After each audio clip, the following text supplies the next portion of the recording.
Catalea. Slide choice, Ultimate Paris. All set, ready to race. Race number 1 here, Santa Ana Park.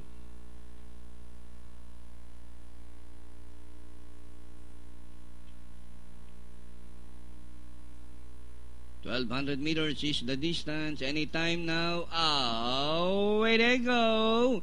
Portray, Color Me Good, Paycat, Parthenon, Catalea, Ultimate Paris on the outside, rushing up. Ay!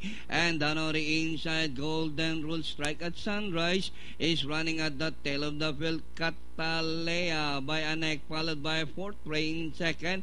Ay! Is racing on the outside, Parthenon, Danori inside, Golden Rule.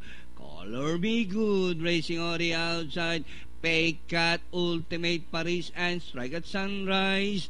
And rounding the fourth turn, Portray, the leader by Hapaland, Catalea, Color Me Good. Racing on the outside, Golden Rule, Danori inside, Parthenon. Ay! Paycat as they swing from Portray. Color Me Good. Pokes his nose on the outside. Color Me Good. Portray. Color Me Good. Hopping and popping for the lead. Color Me Good by a neck. And on the inside is Portray. Color Me Good. Portray. Color Me Good. Portray. And nearing the finish line, Color Me Good outlasting Portray, the icebreaker. Third, Golden Rule, Strike at Sunrise. And for your